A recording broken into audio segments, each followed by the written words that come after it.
Hi hello ನಮಸ್ಕಾರ. ನಾನು ನಿಮ್ಮ ಅಂಜಲಿ ತಿಳಿದು ಬದುಕು. ಯಾರೆಲ್ಲ ನನ್ನ ಚಾನಲ್ನ ಸಬ್ಸ್ಕ್ರೈಬ್ ಮಾಡಿಲ್ಲ ಸಬ್ಸ್ಕ್ರೈಬ್ ಮಾಡಿ ಮತ್ತು ಬೆಲ್ ಐಕನ್ನ ಕ್ಲಿಕ್ ಮಾಡಿ. ರಾಗಿ ಮಾಲ್ಟ್ ಮಾಡುವ ಸುಲಭ ವಿಧಾನ. ರಾಗಿ ಮಾಲ್ಟ್ ಮಾಡೋಕ್ಕೆ ಯಾವ್ಯಾವ ಇಂಗ್ರೀಡಿಯೆಂಟ್ಸ್ ಬೇಕು ಮತ್ತು ಅದು ಹೇಗೆ ಮಾಡೋದು ಅನ್ನೋದ್ರ ಬಗ್ಗೆ ನಾನು ನಿಮಗೆ ಇವತ್ತು ತಿಳಿಸ್ಕೊಡ್ತಾ ಇದ್ದೀನಿ. ಮೊದಲನೇದಾಗಿ ಸ್ಟವ್ ಆನ್ ಮಾಡಿಕೊಂಡು ನಾವು ಪ್ಯಾನ್ಗೆ ಅರ್ಧ ಕೆ ಜಿ ರಾಗಿನ ಹಾಕ್ಕೊಳ್ತಾ ಇದ್ದೀನಿ. ಅರ್ಧ ಕೆ ಜಿ ರಾಗಿನ ನಾನು ತೊಳೆದು ಒಣಗಿಸ್ಕೊಂಡು ಹಾಕ್ಕೊಳ್ತಾ ಇದ್ದೀನಿ. ಇದನ್ನು ಚೆನ್ನಾಗಿ ಕೆಂಪಾಗಿ ಹುರ್ಕೋಬೇಕು. ಸೀದೋಗೋ ಥರ ಹುರ್ಕೋಬಾರ್ದು. ಸೀದೋಗ್ಬಿಟ್ರೆ ಹಿಟ್ಟು ಕೂಡ ಕಪ್ಪಾಗಿ ಪರಿವರ್ತನೆ ಆಗುತ್ತೆ. ಅದಕ್ಕೋಸ್ಕರ ರಾಗಿಯಲ್ಲಿ ಕಾರ್ಬೋಹೈಡ್ರೇಟ್ ಮತ್ತು ಫೈಬರ್ ಕಂಟೆಂಟ್ ಜಾಸ್ತಿ ಇರುತ್ತೆ. ಅದಕ್ಕೋಸ್ಕರ ನಾವು ರಾಗಿನ ಹಾಕ್ಕೊಳ್ತೀವಿ. ನೆಕ್ಸ್ಟು ಗೋಧಿ ತೊಗೊಂಡಿದ್ದೀನಿ. ಗೋಧಿನ ನಾನು 1/4 ಕೆ ಜಿ ಹಾಕ್ಕೊಂಡಿದ್ದೀನಿ. ಇದನ್ನು ಕೂಡ ಚೆನ್ನಾಗಿ ತೊಳೆದು ಒಣಗಿಸ್ಕೊಂಡು ನಾನು ತೊಗೊಂಡಿದ್ದೀನಿ. ಇದನ್ನು ಚೆನ್ನಾಗಿ ಕೆಂಪಾಗಿ ಹುರ್ಕೋಬೇಕು. ಸೀದೋಗೋ ಥರ ಹುರ್ಕೋಬಾರ್ದು, ಕೆಂಪಾಗಿ ಹುರ್ಕೋಬೇಕು. ಮತ್ತು ಇದರಲ್ಲಿ ಕಾರ್ಬೋಹೈಡ್ರೇಟ್, ತರಕಾರಿಗಳ ಅಂಶ ಮತ್ತು ಇದರಲ್ಲೂ ಫೈಬರ್ ಕಂಟೆಂಟ್ ಜಾಸ್ತಿ ಇರುತ್ತೆ. ಅದಕ್ಕೋಸ್ಕರ ಗೋಧಿನೂ ಕೂಡ ರಾಗಿ ಮಾಲ್ಟ್ಗೆ ಯೂಸ್ ಮಾಡ್ಕೊಂಡಿದ್ದೀನಿ ನಾನು.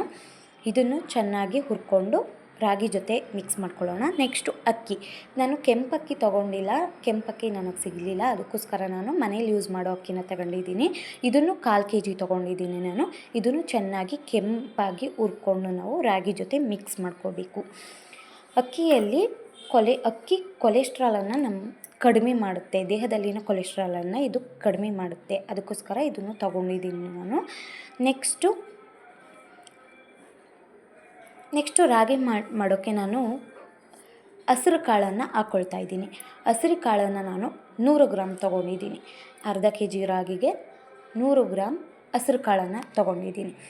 ಇದನ್ನು ಕೂಡ ಚೆನ್ನಾಗಿ ಕೆಂಪಾಗಿ ಹುರ್ಕೋಬೇಕು. ಹಸಿರು ಕಾಳು, ಹುರುಳಿಕಾಳು, ಬೇಳೆಕಾಳು ಮತ್ತು ಮುಂತಾದ ಕಾಳುಗಳನ್ನ ನಾವು ಮೊಳಕೆ ಕಟ್ಟಿ ತಿನ್ನೋದ್ರಿಂದ ದೇಹಕ್ಕೆ ಶಕ್ತಿನ ನೀಡುತ್ತೆ ಅದು. ಅದಕ್ಕೋಸ್ಕರ ನಾನು ಇಲ್ಲಿ ಹಸಿರು ಕಾಳನ್ನು ಹಾಕ್ಕೊಂಡಿದ್ದೀನಿ. ನೋಡಿ, ಕೆಂಪಾಗಿ ಚೆನ್ನಾಗಾಗಿದೆ. ಇದನ್ನು ರಾಗಿ ಜೊತೆ ಮಿಕ್ಸ್ ಮಾಡ್ಕೊಳ್ತಾ ಇದ್ದೀನಿ. ನೆಕ್ಸ್ಟ್ ಪ್ಯಾನ್ಗೆ ನಾನು ಉದ್ದಿನ ಕಾಳನ್ನು ಹಾಕ್ಕೊಳ್ತಾ ಇದ್ದೀನಿ. ಉದ್ದಿನ ಕಾಳನ್ನು ಕೂಡ ನಾನು 100 ಗ್ರಾಮ್ ತೊಗೊಂಡಿದ್ದೀನಿ. ಉದ್ದಿನ ಕಾಳನ್ನು ಚೆನ್ನಾಗಿ ಕೆಂಪಾಗಿ ಹುರ್ಕೊಂಡು ಹಾಕೋಬೇಕು.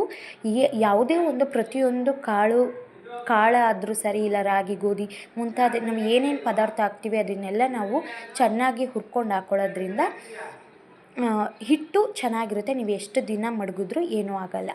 ನೆಕ್ಸ್ಟು ಕಡಲೆಕಾಳನ್ನು ಕೂಡ ನಾನು 100 ಗ್ರಾಮ್ ತೊಗೊಂಡಿದ್ದೀನಿ. ಇದನ್ನು ಚೆನ್ನಾಗಿ ಹುರ್ಕೊಂಡು ಕೆಂಪಾಗಿ ಹುರ್ಕೊಂಡು ರಾಗಿ ಜೊತೆ ಮಿಕ್ಸ್ ಮಾಡ್ಕೊಳ್ತೀನಿ. ಕಡಲೆಕಾಳನ್ನು ಚೆನ್ನಾಗಿ ಹುರ್ಕೊಂಡು ಫ್ರೈ ಮಾಡಿಕೊಂಡು ರಾಗಿ ಜೊತೆ ಮಿಕ್ಸ್ ಮಾಡ್ಕೋಬೇಕು. ನೋಡಿ, ಆಗಿದೆ ಅದು. ನೆಕ್ಸ್ಟು ಪ್ಯಾನ್ಗೆ ನಾನು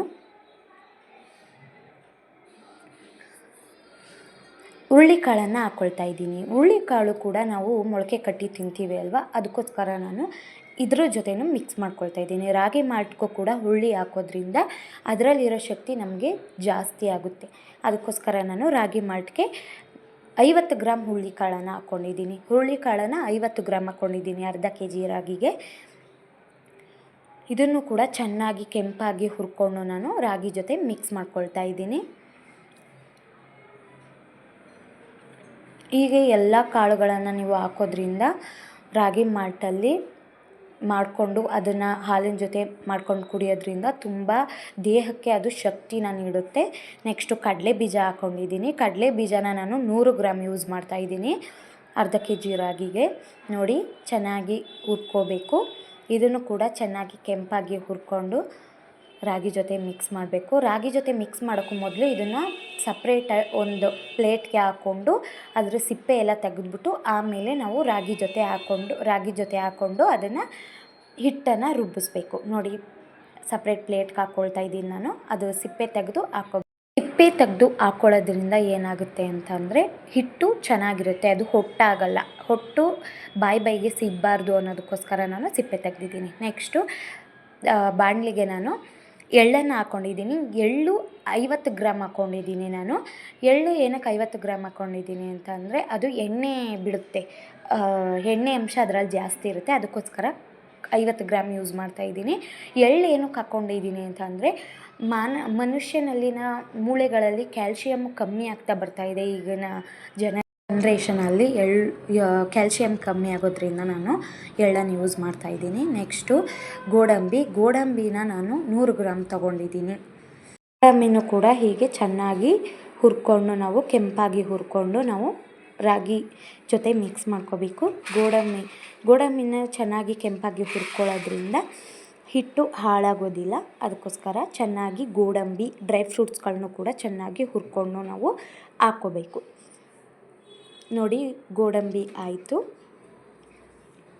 ಅದನ್ನು ಎತ್ತಿ ರಾಗಿ ಜೊತೆ ಮಿಕ್ಸ್ ಮಾಡ್ಕೊಳ್ತಾ ಇದ್ದೀನಿ. ನೆಕ್ಸ್ಟು ಬಾಣಲಿಗೆ ಖರ್ಜೂರನ ಹಾಕ್ಕೊಳ್ಳೋಣ. ಖರ್ಜೂರನೂ ಕೂಡ ನಾನು 100 ಗ್ರಾಮ್ ತೊಗೊಂಡಿದ್ದೀನಿ. ಇದನ್ನು ಚೆನ್ನಾಗಿ ಹುರ್ಕೋಬೇಕು, ಚೆನ್ನಾಗಿ ಕೆಂಪಾಗಿ ಹುರ್ಕೋಬೇಕು. ಖರ್ಜೂರ, ಬಾದಾಮಿ, ಗೋಡಂಬಿ, ಡ್ರೈ ಫ್ರೂಟ್ಸ್ಗಳಲ್ಲೂ ಕೂಡ ನಮಗೆ ಒಳ್ಳೆ ಜೀವಸತ್ವಗಳು ಸಿಗುತ್ತೆ. ಮಾನವನ ದೇಹದಲ್ಲಿ ಇತ್ತೀಚಿನ ದಿನಗಳಲ್ಲಿ ಶಕ್ತಿ ಕಮ್ಮಿ ಆಗ್ತಾ ಹೋಗ್ತಾ ಇದೆ. ಅದಕ್ಕೋಸ್ಕರ ಡ್ರೈ ಫ್ರೂಟ್ಸ್ಗಳನ್ನ ನಾನು 100 ಗ್ರಾಮ್ ತಗೊಂಡು ಹಾಕ್ಕೊಂಡಿದ್ದೀನಿ. ನೋಡಿ, ಖರ್ಜೂರ ಆಯಿತು. ನೆಕ್ಸ್ಟು ಬಾಣಲಿಗೆ ನಾನು ಬಾದಾಮಿನ ಹಾಕ್ಕೊಳ್ತಾ ಇದ್ದೀನಿ. ಬಾದಾಮಿನೂ ಕೂಡ ನಾನು 100 ಗ್ರಾಮ್ ತಗೊಂಡಿದ್ದೀನಿ. ಬಾದಾಮಿನೂ ಕೂಡ ಚೆನ್ನಾಗಿ ಹುರ್ಕೊಂಡು ಕೆಂಪಾಗಿ ಹುರ್ಕೊಂಡು ನಾನು ರಾಗಿ ಜೊತೆ ಮಿಕ್ಸ್ ಮಾಡ್ಕೊಳ್ತೀನಿ. ಬಾದಾಮಿ, ಕಡಲೆ ಬೀಜ ಮತ್ತು ಈ ಡ್ರೈ ಫ್ರೂಟ್ಸ್ಗಳೆಲ್ಲ ಹಾಕೋದ್ರಿಂದ ಮಕ್ಕಳಿಗೂ ಕೂಡ ನಾವು ಕೊಟ್ಟರೆ ಮಕ್ಕಳಲ್ಲೂ ಕೂಡ ಜ್ಞಾಪಕ ಶಕ್ತಿ ಎಲ್ಲ ಹೆಚ್ಚಾಗುತ್ತೆ. ಅದಕ್ಕೋಸ್ಕರ ನಾನು ಬಾದಾಮಿ, ಗೋಡಂಬಿ, ಡ್ರೈ ಫ್ರೂಟ್ಸ್ಗಳು ಮತ್ತು ಕಾಳುಗಳು, ಕಾಳುಗಳು ಎಲ್ಲನೂ ತಗೊಂಡಿದ್ದೀನಿ. ಮಕ್ಕಳಲ್ಲೂ ಈಗಿನ ಜನ್ರೇಷನಲ್ಲಿ ಜ್ಞಾಪಕ ಶಕ್ತಿ ಸ್ವಲ್ಪ ಕಮ್ಮಿ ಆಗ್ತಾ ಬರ್ತಾಯಿದೆ. ಅದಕ್ಕೋಸ್ಕರ ನಾನು ಬಾದಾಮಿ ಹೆಚ್ಚಾಗಿ ತೊಗೊಂಡಿದ್ದೀನಿ, 100 ಗ್ರಾಮ್ ತೊಗೊಂಡಿದ್ದೀನಿ. ನೆಕ್ಸ್ಟು ಮೆಣಸನ್ನು ಹಾಕ್ಕೊಳ್ತಾ ಇದ್ದೀನಿ. ಮೆಣಸು ಏನಕ್ಕೆ ಹಾಕ್ಕೊಳ್ತಾ ಇದ್ದೀನಿ ಅಂತಂದರೆ, ಮೆಣಸನ್ನು 2 ಟೀ ಸ್ಪೂನ್ ತೊಗೊಂಡಿದ್ದೀನಿ. ಮೆಣಸು ಏನಕ್ಕೆ ತೊಗೊಂಡಿದ್ದೀನಿ ಅಂತಂದರೆ, ಮೆಣಸು ಹಾಕೋದ್ರಿಂದ ನಾವು ಏನು ತಿಂತೀವಿ, ಏನು ಕುಡಿತೀವಿ ಅದೆಲ್ಲ ಜೀರ್ಣಕ್ರಿಯೆ ಚೆನ್ನಾಗಾಗಲಿ, ಶಕ್ತಿ ಹೆಚ್ಚಾಗಲಿ ಅನ್ನೋದಕ್ಕೋಸ್ಕರ ನಾನು ಮೆಣಸನ್ನು ತೊಗೊಂಡಿದ್ದೀನಿ. ಚೆನ್ನಾಗಿ ಹುರ್ಕೋಬೇಕು. ಅದಾದಮೇಲೆ ಜೀರಿಗೆ ತೊಗೊಂಡಿದ್ದೀನಿ. ಜೀರಿಗೆನೂ ಕೂಡ 2 ಟೀ ಸ್ಪೂನ್ ತೊಗೊಂಡಿದ್ದೀನಿ. ಜೀರಿಗೆನೂ ಚೆನ್ನಾಗಿ ಕೆಂಪಾಗಿ ಹುರ್ಕೋಬೇಕು. ಏನಕ್ಕೆ ಜೀರಿಗೆ ತೊಗೊಂಡಿದ್ದೀನಿ ಅಂತ ಅಂದರೆ, ಅದು ಕೂಡ ಜೀರ್ಣಕ್ರಿಯೆ ಎಲ್ಲ ಚೆನ್ನಾಗಾಗುತ್ತೆ. ಅದಕ್ಕೋಸ್ಕರ ತೊಗೊಂಡಿದ್ದೀನಿ. ಮೆಣಸು, ಜೀರಿಗೆ ಇವೆಲ್ಲ ರಾಗಿ ಮಾಲ್ಟ್ ಪೌಡರಲ್ಲಿ ಸ್ವಲ್ಪ ಖಾರವಾಗಿ ಅದರ ಫ್ಲೇವರನ್ನು ಕೊಡ್ತಾ ಹೋಗುತ್ತೆ. ನೆಕ್ಸ್ಟು ಮೆಂತ್ಯಕಾಳನ್ನು 2 ಟೀ ಸ್ಪೂನ್ ತೊಗೊಂಡಿದ್ದೀನಿ. ಮೆಂತ್ಯಕಾಳು ಏನಕ್ಕೆ ಅಂತಂದರೆ, ತಂಪಾಗಲಿ, ಮನುಷ್ಯನ ಬಾಡಿ ತಂಪಾಗಲಿ ಅನ್ನೋದಕ್ಕೋಸ್ಕರ ತೊಗೊಂಡಿದ್ದೀನಿ. ಅದನ್ನು 2 ಟೀ ಸ್ಪೂನ್ ತೊಗೊಂಡಿದ್ದೀನಿ. ಚೆನ್ನಾಗಿ ಅದನ್ನು ಹುರ್ಕೋಬೇಕು. ಇದನ್ನು 2 ರಿಂದ 80 ವರ್ಷದ ವಯಸ್ಸಾದವರು ಮತ್ತು ವಯಸ್ಕರು ಪ್ರತಿಯೊಬ್ಬರೂ ತೊಗೊಂಡ್ರೆ ರಾಗಿ ಮಾಲ್ಟ್ ಪೌಡ್ರನ್ನು ಹಾಲ್ಗೆ ಹಾಕ್ಕೊಂಡು ತೊಗೊಂಡ್ರೆ ತುಂಬ ಒಳ್ಳೆಯದು. ಮಾನವನಲ್ಲಿನ ದೇಹದ ಶಕ್ತಿನ ಇದು ಹೆಚ್ಚಿಸುತ್ತೆ. ನೆಕ್ಸ್ಟು ಬಾಣಲಿಗೆ ನಾನು ಏಲಕ್ಕಿನ ಹಾಕ್ಕೊಳ್ತಾ ಇದ್ದೀನಿ. ಏಲಕ್ಕಿನ 8 ರಿಂದ 9 ಪೀಸನ್ನು ಹಾಕ್ಕೊಳ್ತಾ ಇದ್ದೀನಿ. ಏಲಕ್ಕಿ ಏನಕ್ಕೆ ಹಾಕ್ಕೊಂಡಿದ್ದೀನಿ ಅಂದರೆ, ಅದರ ಫ್ಲೇವರ್ ಕೊಟ್ಟರೆ ಚೆನ್ನಾಗಿರುತ್ತೆ. ಹಾಲಲ್ಲಿ ಹಾಕ್ಕೊಂಡು ಕುಡಿತಾ ಇದ್ದರೆ ಏಲಕ್ಕಿ ಫ್ಲೇವರು ನಮಗೆ ಇನ್ನೂ ಕುಡಿಬೇಕು ಅಂತ ಅನ್ನಿಸ್ಬೇಕು, ಆ ಥರ ಫ್ಲೇವರ್ ಕೊಡ್ತಾ ಹೋಗುತ್ತೆ. ಅದಕ್ಕೋಸ್ಕರ ಏಲಕ್ಕಿನೂ ತೊಗೊಂಡಿದ್ದೀನಿ. ಮತ್ತು ಗ್ಯಾಸ್ಟ್ರಿಕ್ ಪ್ರಾಬ್ಲಮ್ ಏನೂ ಆಗೋಲ್ಲ. ಈಗಿನ ಜನರೇಷನಲ್ಲಿ ಮಾನವನಲ್ಲಿ ಗ್ಯಾಸ್ಟ್ರಿಕ್ ಪ್ರಾಬ್ಲಮ್ ಒಂದು ದೊಡ್ಡ ಕಾಯಿಲೆ ಥರನೇ ಆಗ್ಬಿಟ್ಟೈತೆ. ನೆಕ್ಸ್ಟು ಇದು ನೋಡಿ, ಕಡಲೆ ಬೀಜನ ಸಿಪ್ಪೆ ತೊಗೊಂಡು ಹಾಕ್ಕೊಂಡಿದ್ದೀನಿ. ನೋಡಿ, ಹೀಗೆ ಮಿಕ್ಸ್ ಮಾಡ್ಕೋಬೇಕು.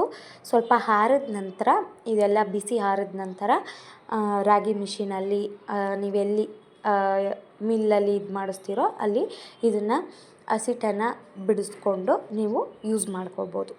ಇದನ್ನು ನೀವು ಹಾಲಲ್ಲಿ ಅಥವಾ ಈ ಮಾಮೂಲಿ ನೀರಲ್ಲಾದರೂ ಅಂಬಲಿ ಥರ ಮಾಡಿಕೊಂಡು ಕುಡಿಬೋದು. ನೆಕ್ಸ್ಟು ಇದು ಹಾಲಲ್ಲಿ ಹೇಗೆ ಹಾಕ್ಕೊಂಡು ಇದನ್ನು ರಾಗಿ ಮಾಲ್ಟನ್ನು ಹೇಗೆ ಯೂಸ್ ಮಾಡಿಕೊಂಡು ಕುಡಿಬೋದು ಅನ್ನೋದ್ರ ಬಗ್ಗೆ ನಾನು ನಿಮಗೆ ತಿಳಿಸ್ಕೊಡ್ತೀನಿ.